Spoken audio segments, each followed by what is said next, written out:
Salve, salve, meu pequeno pimpolho, sejam bem-vindos a mais um react aqui no React do Futirinhas. Sou muito grato pela sua presença, já peço sua inscrição, seu like é muito importante. E neste vídeo vamos reagir a O Estranho Legado de Neymar Jr. do canal Warman, o Homem da Guerra. Eu acho que eu conheço essa voz, eu acho que é de um torcedor do Santos, do Léo, eu acho que é dele, mas eu não tenho certeza. Mas é um ótimo vídeo que a gente vai reagir juntos aqui. Assisti um minutinho, falei, pô, acho que vale um react. Eu vou ver junto com o pessoal lá no React do Futirinhas. Então eu vou deixar o link do canal e do vídeo aqui para você assistir lá no canal Warman, tá certo?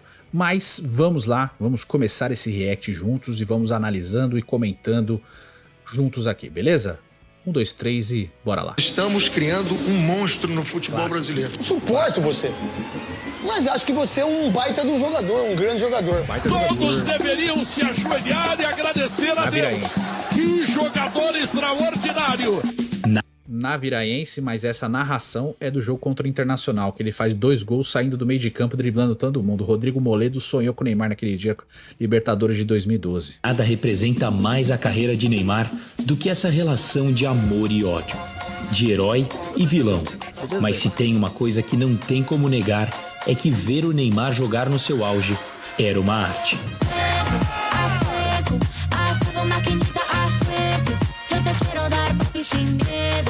Seus dribles desconcertantes, seus golaços, suas danças eram uma representação de um jogo livre de preocupações e cheio de alegria. Um símbolo do jeito brasileiro de jogar futebol e que inspirava milhares de pessoas. Tem que ter alegria dentro de campo, né? Se não tiver alegria, dança. Sem dúvida, estávamos presenciando algo diferente. Um moleque extremamente talentoso e com uma personalidade bem peculiar, que o tornaram uma das figuras mais carismáticas dos últimos anos. Ele chega tendo colada a figura dele como a figura do futebol arte, do futebol magia. Não. Mas é o futebol arte, né, cara? É a essência do futebol arte, é o que a gente gosta. O que o Neymar pode fazer tecnicamente é o que, em suma, nós brasileiros gostamos de ver. A frustração é muito... A frustração com relação a ele é muito ligada ao que ele sempre pôde entregar. A gente sabe que ele pode entregar, né? Que é o futebol arte, é o futebol bem jogado, é o drible desconcertante, é o gol que destrói tudo. O gol contra a Croácia, cara, eu acho que de Copa do Mundo eu não lembrava de um gol que eu tivesse comemorado tanto, assim, porque era um gol engasgado, que você queria ver de qualquer jeito, que é um gol de pura arte, cara, que ele sai driblando no meio de vários caras ali, não tinha espaço e ele encontrou espaço, porque ele é isso, né? Ele sempre foi isso, cara. Não por ter jogado no meu time, cara, eu poderia falar de outros jogadores aqui que eu sempre adorei, como o Alex, por exemplo, né? Mas o Neymar, e falando dessa geração, era a pura representação de arte no futebol, cara. Não à toa, foi nele que o povo brasileiro depositou todas suas esperanças futebolísticas dessa geração. A gente dizia, não era possível que o raio que fez o Pelé na Vila Belmiro fosse fazer o Neymar. Um menino que cresceu ouvindo de todos que seria o melhor jogador do mundo, que seria o herói do tão sonhado hexa da seleção brasileira. Você não acha que é muita pressão, assim? Já com essa idade, as pessoas já estarem falando, te colocando assim, já... É muita pressão, né? Mas se Deus quiser, eu vou chegar lá. Sempre muito exaltado e aclamado por onde passava. Ele se tornou uma referência. As crianças do mundo inteiro são apaixonadas por ele. Todo ser humano, em algum momento da vida, deseja passar por esse processo de afirmação pessoal, onde ele quer ser notado, quer ser valorizado, se sentir importante. E no caso de Neymar, isso se concretizou muito cedo. Com menos de 20 anos, não era exagero dizer que ele já era a celebridade do momento no Brasil. É óbvio que esse... 18, cara. 18 anos, 2010. Lembro como se fosse hoje. 18 anos em 2010. Neymar, em março, já era um fenômeno popular. Assim, em março de 2010, com o Santos naquele Paulistão, o Neymar já era um fenômeno popular. Ele encerra 2009 com uma estrela em ascensão, mas sem aquele conhecimento. Em 2010, a chave vira. É o Santos mágico do Neymar, né? Voltou o Robinho como uma grande estrela, o craque do time era o Neymar. A referência do time era o Neymar. Por mais que o Ganso aparecesse tecnicamente tão bem, ou até em alguns momentos mais do que o Neymar, o Neymar era o ponto focal. Em março ele já era uma estrela, já era popular, 18 anos de idade. O ego inflado iria mexer com a cabeça de um moleque. Eu trabalhei muito com jovens, a minha vida toda eu venho acompanhando. Eu acho que está na hora de alguém educar esse rapaz ou nós vamos criar um monstro. O seu jeito ousado, marrento e metido eram inflados por sua idolatria e incomodavam muita gente. Eu hoje fiquei decepcionado. Mas no quesito futebol, os resultados impressionavam. Suas jogadas, seus gols e suas conquistas davam indícios de que ele realmente seria o cara que tantos imaginavam. O Neymar tinha um clube em mente que ele queria chegar na Europa. Neymar se despide este domingo del fútbol brasileño tras 9 años en el Santos. Su próximo destino, el Fútbol Club Barcelona, por las próximas 5 temporadas. Ele era o legado, né? Ele era a continuidade. Ele era o cara que tinha o improviso, os números, o talento, a técnica, o entretenimento, tudo. Cara, o Neymar era o pacote completo do jogador que a gente esperava, assim. Eu só sinto que ele foi sozinho, esse cara. O Ganso não foi junto com ele, porque não conseguiu, não deu continuidade. O Coutinho não foi, o Oscar não foi. O Oscar quis se esconder no futebol chinês ali e não quis dar continuidade também, né? Vários caras que poderiam dividir esse protagonismo aí, eles não continuaram. O Pato, que poderia ser esse parceiro do Neymar na dupla de ataque, não foi também. O Pato simplesmente não aconteceu. Então a gente teve alguns nomes aí que não conseguiram dar essa continuidade. Isso pesou muito contra o Neymar, né? Principalmente visando a seleção brasileira. O sonho está realizado, menino! Você é campeão da Champions League, a competição mais importante do planeta! E você fez um gol na final! Esse jogo é demais, cara. Jogou demais na final. Só que com o tempo, cada vez mais problemas foram aparecendo, tanto na vida pessoal como na vida profissional. Desde que ele chega à Europa em agosto de 13, ele era o jogador que mais apanhava na Europa e no mundo. Parece ser uma lesão grave do brasileiro. Sim. A carreira de Neymar é recheada de reviravoltas, de altos e baixos, uma relação de amor e ódio com a mídia e com os fãs. Amor por ele conseguir ser um artista, demonstrando em alguns momentos todo o seu talento, e o ódio por sua personalidade controversa. Fazer o quê? Agora vou ter que me engolir. Que para muitos foi o grande impeditivo dele ter se tornado aquilo que se imaginava. Esse ponto aqui, isso aí que ele faz, vou ter que me engolir, é pós final da Olimpíada de 2016, que o Brasil ganha a medalha de ouro. Ele faz o gol de falta e depois bate o último pênalti que dá a medalha de ouro pro Brasil. E primeira coisa que ele faz, cara, depois do jogo é ir brigar com o torcedor na arquibancada, sabe? Isso pra mim, como fã, como que eu já falei várias vezes, é meu jogador preferido, né? Como fã do cara, isso aí pra mim conta muito contra ele, sabe? Essa sede de querer responder o crítico, sabe? Isso eu acho que acaba pesando muito contra o Neymar, sabe? De querer calar a boca do crítico. Eu entendo que se você se motiva com a crítica, tem jogador que é assim, tudo bem, cala a boca do crítico, mas pô, na hora da celebração, celebra com quem te ama, tá ligado? Enfim, né? Só um ponto de vista. Falta comprometimento aí. Comprometimento, falta ser atleta. Falta ser um Messi, falta ser um Cristiano Ronaldo. Comprometido. O Neymar é mais comprometido com a vida social dele do que com o futebol. E não tenho nada contra, a opção dele. Claro. A forte pressão. Eu acho que não é bem assim. Eu acho que ele até é comprometido com a vida de atleta. Porém, eu acho que com o passar dos anos ele meio que foi descolando disso. Principalmente pós-PSG. Eu acho que as escolhas dele pós-PSG, eu acho que, cara, quando ele chega ali, ele percebe que não era daquele jeito que ele imaginava, eu acho que bate o arrependimento e aí, né, escolhas são escolhas, né, vão pesando muito contra a sua própria carreira. E eu acho que o Neymar demorou muito pra sair do PSG, cara. Demorou muito, a relação nunca foi boa, né, sempre foi estremecida, tem alguns momentos ali de ápice, né, tem toda a relação com o Mbappé que é desgastante pra caramba, de lances maravilhosos que ele criava, o Mbappé enfiava no rabo. Tem muitos lances. Na final da Champions mesmo, ele fez isso. Ele deu um gol pro Mbappé e o Mbappé enfiou na bunda, cara, sabe?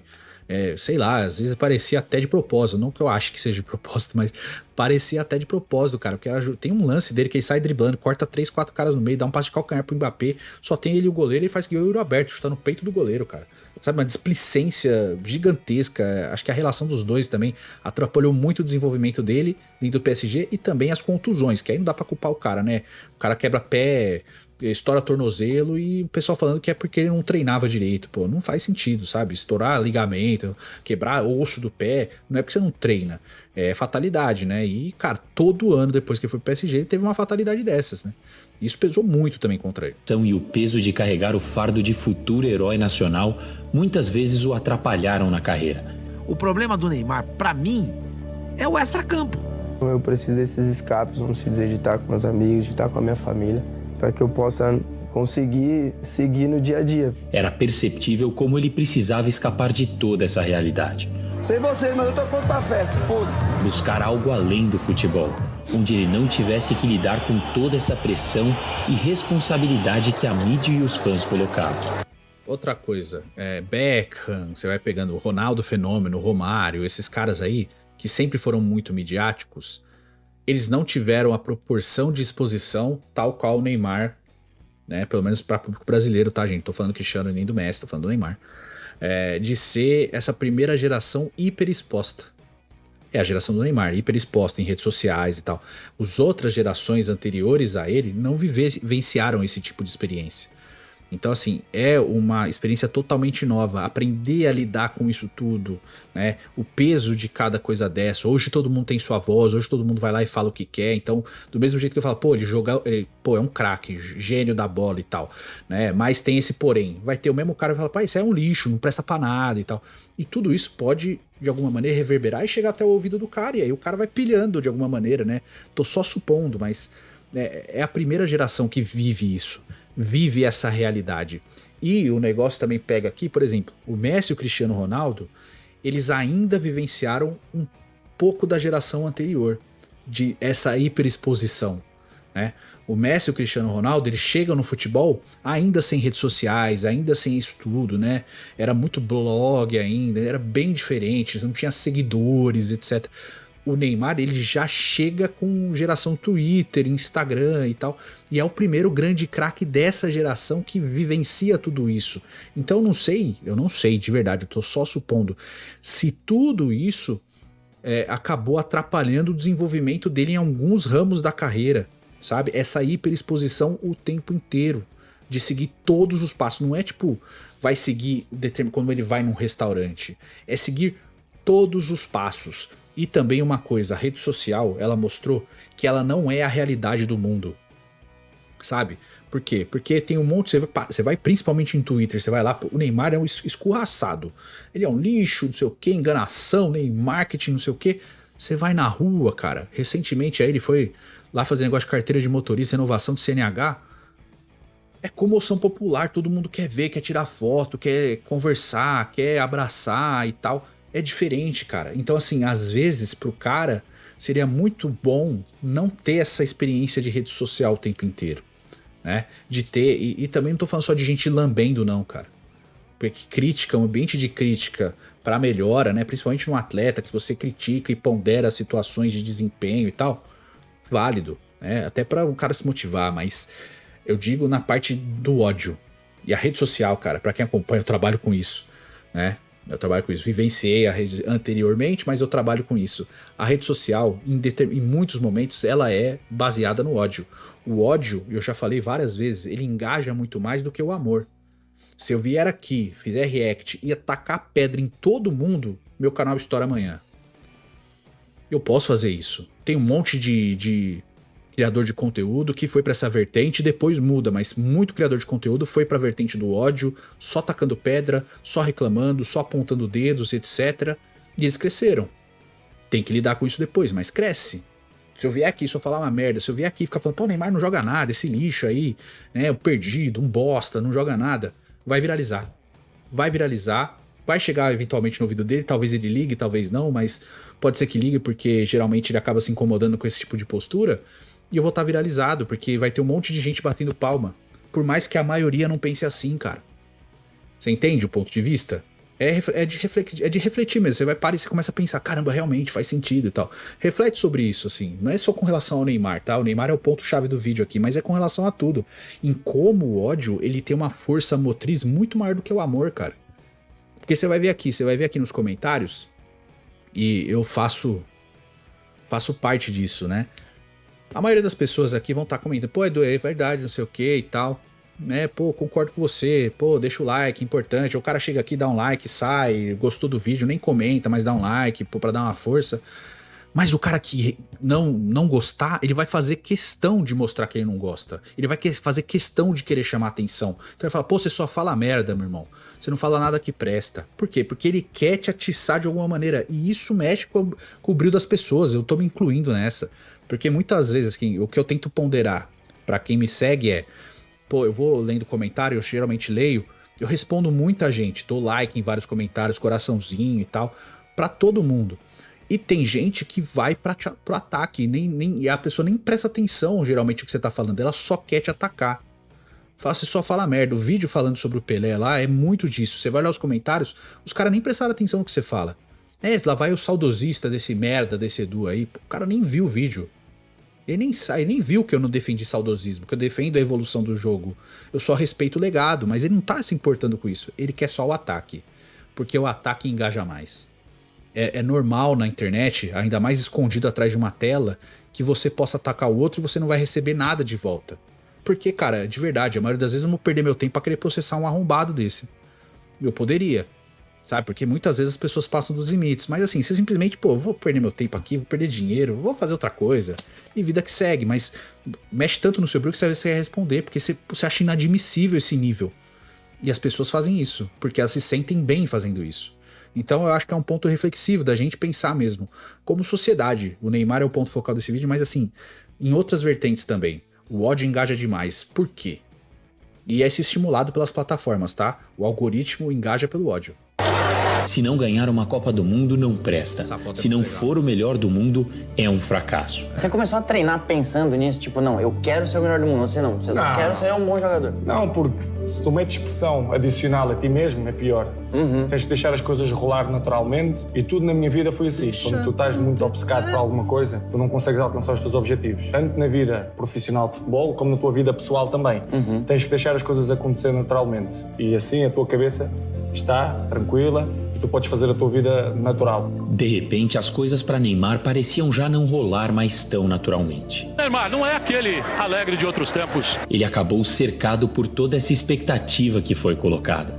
Não tem jeito. No Brasil, os parâmetros são muito altos. As seleções anteriores à de Neymar estavam recheadas de grandes craques, sendo que muitos desses caras ganharam a Bola de Ouro e também uma Copa do Mundo. Ou seja, para Neymar conquistar o respeito, ele tinha que ganhar o que esses caras ganharam. Não sei mais o que eu faço com essa camisa pra galera respeitar o Neymar.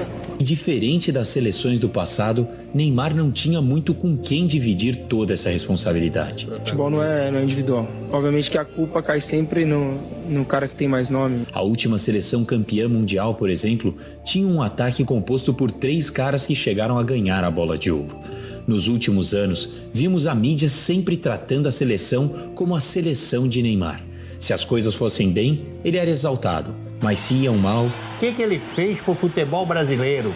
O que ele deu pro futebol brasileiro até hoje? Você não é uma unha do Pelé! Apesar de hoje ser o maior artilheiro da história da seleção, Neymar nunca deixou de ser sombra dos ídolos do passado. Mais que você fale que você... Ainda defende os 95 gols do Pelé pela seleção brasileira, porque tem amistoso contra Barcelona, contra a Inter de Milão, tem jogos muito grandes, eu entendo que não tem, é só contra as seleções o Pelé marcou 77 gols, mas em 90 e poucos jogos, né? O Pelé precisou de poucos jogos para conseguir, menos jogos para conseguir os números que ele tem pela seleção. E as seleções naquele tempo, elas se reuniam menos vezes do que elas se reúnem atualmente, né? Elas se reuniam uma vez por ano, disputavam um número X de jogos, geralmente 7, 8 jogos, depois só no ano que vem ela voltaria a se reunir novamente. Hoje não, a gente tem várias convocações ao longo do ano, as datas FIFA, que fazem com que os jogadores representem mais vezes as seleções deles e tenham mais jogos e mais gols. Então, por isso, hoje, atualmente, os recordes pelo menos principalmente por seleções, são batidos pelos jogadores da atualidade, porque eles jogam muito mais pelos seus países. Você é diferente, você é outro cara, que você quer construir essa história, vamos estar comparando sempre. Seus objetivos de carreira acabaram subvalorizados por comparações constantes com o passado, quando na verdade isso é muito relativo. Pega, por exemplo, a seleção belga que eliminou o Brasil na Copa de 2018. Era um país que estava presenciando a melhor geração de todos os tempos, com estrelas de relevância mundial. Era a chamada geração de ouro belga. Eles terminaram aquela Copa em 3º lugar. Para nós, isso seria um fracasso. Só que depois da Copa, os jogadores belgas foram recebidos assim no seu país.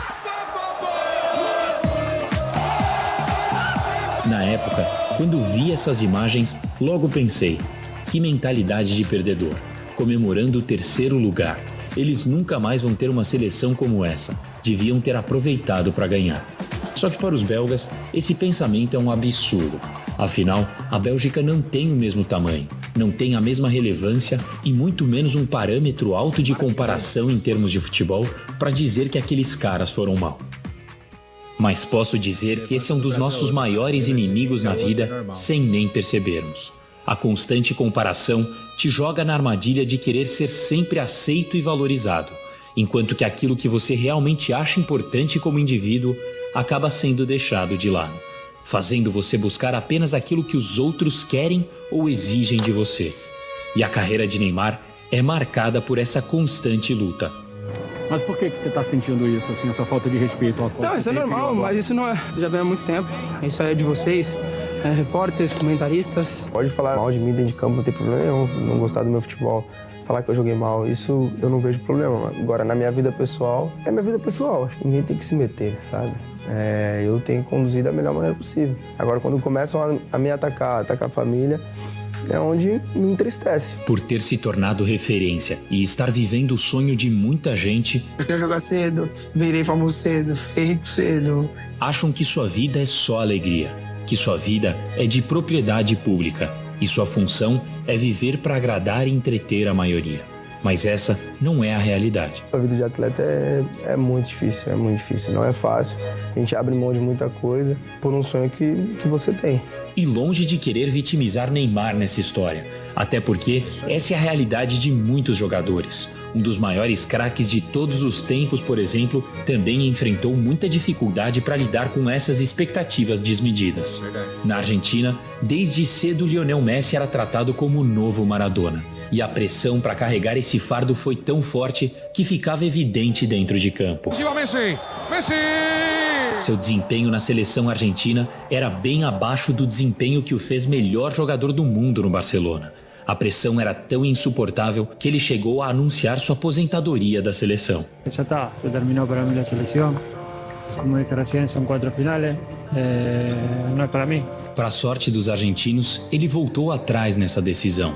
E no seu retorno, dessa vez mais experiente, ele parecia ter encontrado um equilíbrio entre o lado psicológico e o físico.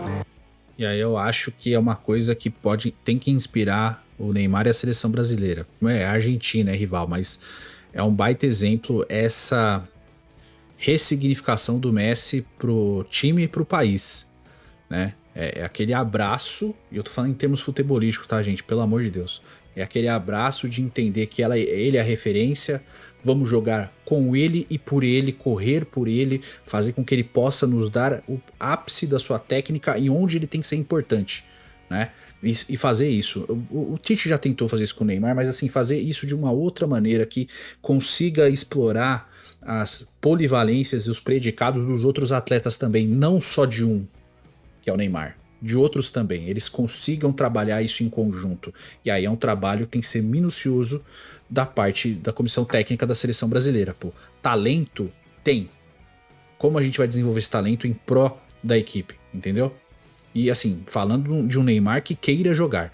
E o que tange a seleção brasileira, cara, de verdade, o Neymar gosta. O Neymar gosta de jogar pela seleção, cara. Pra ele é uma parte muito importante. Eu acho que o foco dele é muito em seleção brasileira. Tanto que a gente lembra, antes de começar a Copa de 2022, aqueles 6 primeiros meses da temporada 2022-23, o quanto quanto o Neymar conseguiu jogar e performar naquele período. Ele era o melhor jogador daquele PSG, com o Messi e o Mbappé voando. Os três estavam muito bem e o Neymar era o melhor deles. Então assim, o foco dele sempre foi muito para a seleção brasileira. Então assim, pensando em Copa do Mundo, isso é benéfico, mas assim, como que a gente vai potencializar esse foco? Como que a gente vai fazer isso? E eu acho que olhar para o Messi e essa repaginada que ele deu com a seleção é muito importante para valorizar isso. Foi só aos 34 anos que ele conquistou seu primeiro título com a seleção.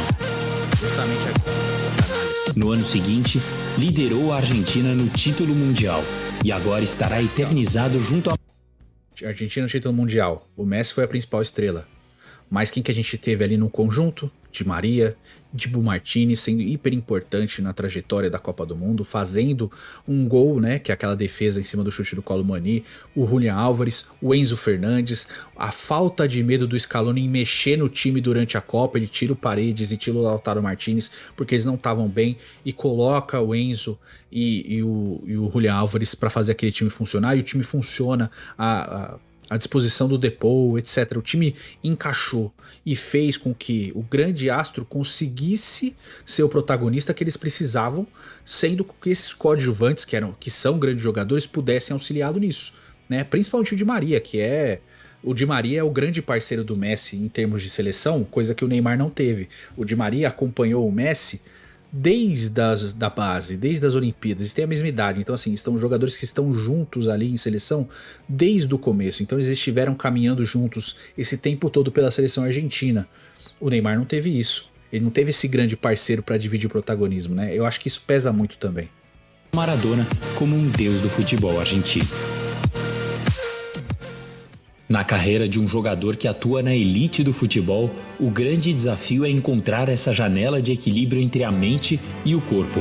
No futebol de hoje, a exigência mental é ampliada pela constante preocupação e obsessão pelo resultado final podem ser autossabotadoras, consumindo energia para algo que muitas vezes está fora do controle. A carreira de Neymar simboliza isso muito bem. Foram vários acontecimentos incontroláveis que atrapalharam seus planos. Momentos onde as coisas iam bem, a expectativa era grande e, de repente, lesões completamente inesperadas. Infelizmente, recebeu um golpe muito duro. Ou até momentos de dificuldade, em que ele chamou a responsabilidade, fez o que se esperava dele e decidiu. Esse gol, quando ele fez esse gol, eu fiquei feliz num nível, eu falei, pô, esse é o gol do título da seleção na Copa, cara. Esse é o gol que muda tudo. 4 minutos depois a gente sabe o que aconteceu, mas pra mim, naquele momento que ele faz o gol e tem aquela comoção de todo mundo pulando e comemorando, assim, aquilo ali pra mim foi um dos momentos mais importantes dessa geração Neymar e seleção brasileira, da importância que o time deu pra aquele gol, a comoção daquele time com aquele gol, o quanto aquele gol mexeu com o time. Lé do engano, né? Mas assim, pra mim era o gol da Copa, era o gol do título da Copa da seleção brasileira, cara. De resgatar um título. Mas o destino foi cruel, pouco tempo depois. Mas erros coletivos acabaram comprometendo. Acabou! Termina o sonho do Hexa! Os traumas emocionais da sua carreira foram tão grandes que Neymar já deu algumas declarações onde revelou estar cansado do futebol e que já pensou inclusive em se aposentar. Essa exaustão é só a ponta do iceberg de uma jornada que começou com a paixão e o sonho de um menino, mas que sob a pressão das expectativas viu essa paixão aos poucos ir embora. À medida que foi envelhecendo e a carreira avançando, percebeu que toda a sua transformação e os sacrifícios feitos na sua vida não o fizeram conquistar aquilo que mais esperavam dele. Você sabe disso? A gente perde um momento pra cá. Coisa triste. Coração do caralho. Falei tudo aqui, mas...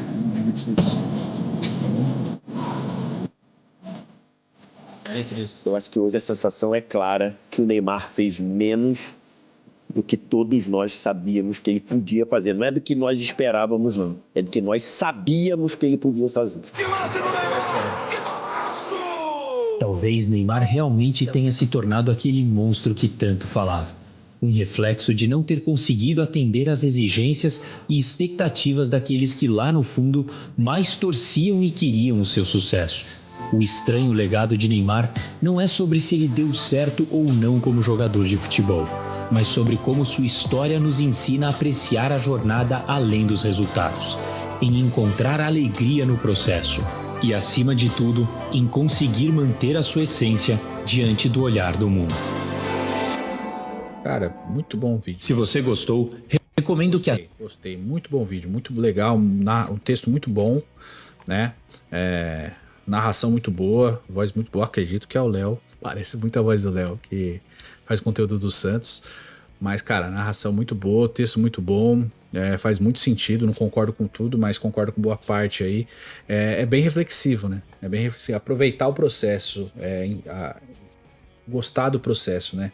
Que nem sempre o final é maravilhoso, mas o processo, às vezes, da história, o andar da carruagem aí, ele é bem legal, né? É bem prazeroso em vários momentos, né? Nem sempre o final vai ser o perfeito, mas a gente vai ter muitos bons momentos durante, e a gente vai lembrar muito bem desses momentos, né?